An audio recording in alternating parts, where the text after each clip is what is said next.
2학년도 수능 화학원 19번 문제 풀어보겠습니다.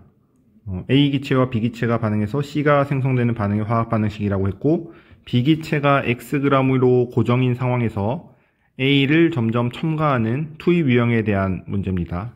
B가 고정인 상태에서 A를 점점 추가하는 상황이다. 그리고 이제 이번 실험에서 반응 후 B가 남았다고 했는데, 계속 나오는 패턴인데 2번에서 B가 남았으면 1번에서는 당연히 B가 남아야 된다라는 겁니다.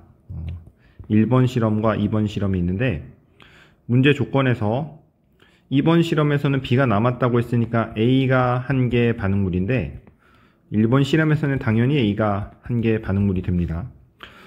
그러면 1번 실험과 2번 실험을 비교해 봤을 때 지금 생성물이 2배가 돼야 되거든. 생성물이 1대2가 돼야 돼. 왜냐면 생성물의 양을 결정하는 건 한 개 반응물인데, 지금 1번 실험에서는 A가 Wg이 반응했고 2번 실험에서는 또 A가 2Wg이 반응했거든. 그러니까 1번 실험과 2번 실험에서 생성물이 2배 관계여야 된다라는 거야. 그래서 여기 이 분자를 보니까 분자가 생성물의 양인데, 분자가 지금 4와 8로 2배 관계로 주어졌거든. 문제에서 만약에 이게 2배 관계로 주어지지 않았으면 분자 분모의 적당한 수를 곱해서 2배 관계로 좀 조작을 해줘야 돼. 예를 들어서 분수 형태의 자료에서 분자가 2랑 3 이런 식으로 주어졌다고 합시다. 분모는 A고 B다 뭐라고 했을 때, 이때 그러면 분자가 2배 관계가 아니니까 이런 경우에는 분자 분모의 적당한 수를 곱해서 2배 관계를 좀 만들어 줘야 돼. 그래서 1대2 관계를 만들어 줘야 돼서, 그러면 3m은 4n이 돼서 m에다가 4 곱하고 n에다가 3 곱하는 형태로 좀 바꿔줘야 되거든. 그러니까 만약에 이런 분수 형태의 자료를 주어줬으면 여기다가 3 곱하고 분자 분모에 3 곱하고 그 다음에 분자 분모에 4를 곱해서, 그러면 이게 6이랑 10이니까 이게 2배 관계가 되잖아. 그치?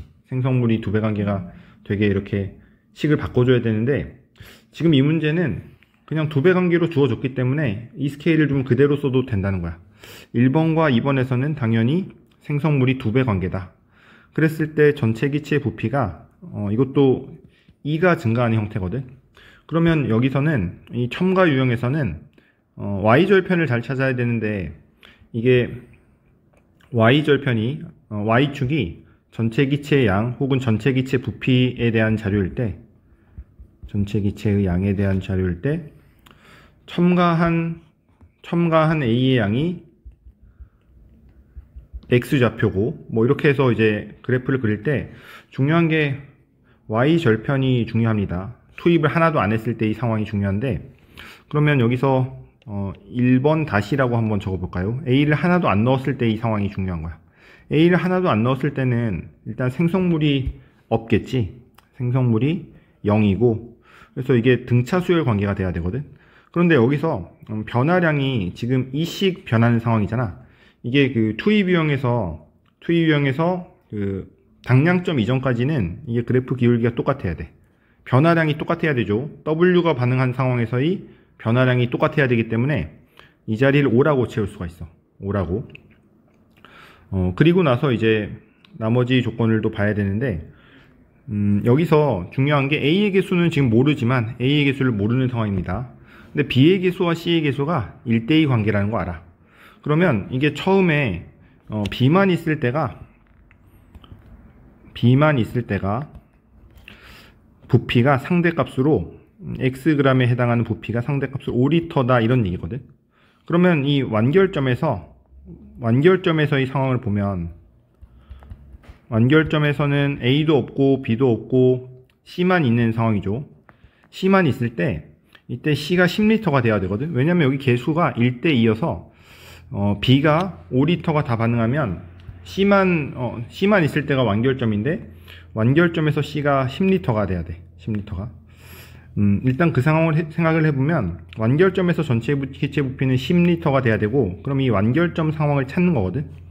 이게 분자 따로 분모 따로 해석하면 지금 분모가 2가 증가할 때 분자가 4가 증가한 형태니까, 여기서 분모가 1이 증가하면 여기서 분자가 2가 증가하는 형태가 되어야 됩니다.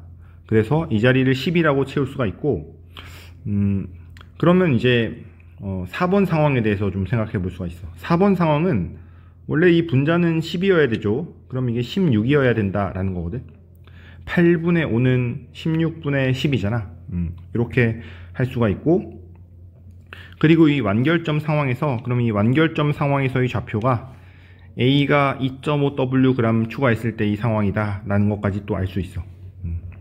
여기까지 했으면 좀 많이 했는데, 그 다음에 2번과 4번 상황을 한번 비교해 보겠습니다. 여기서 6L가 늘었지. 6L가 부피가 6L가 늘었는데 왜 6L가 늘었을까요? 이게 A 기체가 2.5에서 4W까지, 즉 A 기체 1.5W에 해당하는 게 부피로는 6L다 라는 거거든. 부피로는 6L다. 이걸 밀도 형태로 좀 써보겠습니다. A 기체가 1.5Wg에 해당하는 게 부피로 6L다. 그러니까 여기서 이 4번에서의 부피가 6이 는 상황이 된 거야. 그러면 이제 완결점 상황을 좀 살펴보면, 완결점에서는 A가 2.5Wg 들어간 상황이니까, 그러면 이때 완결점까지 들어간 A가 10L라고 할 수가 있겠죠.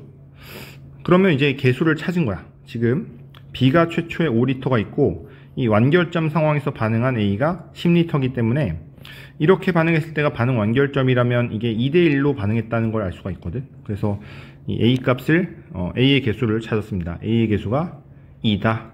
그 다음에 이제 X 값만 찾으면 이 문제의 답을 구하는 상황인데, 문제 조건에서 3번에서 남은 후 A의 질량의 4분의 1배가 2번에서 남은 B의 질량이라고 그랬어. 그치? 근데 2번에서 남은 B의 질량을 구해야 되는데, 지금 완결점 상황을 생각해보면, 완결점 상황에서는 A가 2.5Wg 반응하는 거고, 또 B는 Xg이 전부 다 반응하는 상황이거든. 근데 이 2번 상황에서는 A가 2Wg이 반응하는 상황이고, 최초에 X가 Xg 있었다면 이게 그 반응하는 질량비가 2.5W 대 X가 돼야 되거든. 그러면 2W 기준으로는 이게 2.5에 5분의 4배를 하는 형태가 돼서 2.5의 5분의 4배가 2죠. 그러니까 이것도 역시 X의 5분의 4배가 돼야 돼. X의 5분의 4배, 5분의 4Xg이 반응해야 되는 상황이거든. 그러면 2번에서 남은 B의 질량은 5분의 1Xg이 돼. 2번 실험에서 남은 B의 질량은 5분의 1Xg이 된다. 이것이 3번에서 남은 A의 질량의 4분의 1배라고 했는데, 3번에서 남은 A의 질량은 이제 0.5Wg이 남죠. 0.5Wg. 그래서 5분의 1X는 2분의 1W의 4분의 1배가 된다라고 했거든, 문제에서. 그러면 X값을 구할 수가 있는데, X값이 8분의 5W가 됩니다. 그래서 X값이 8분의 5W가 되면서 이거 답이 4분의 5W, 답이 4번이 됩니다.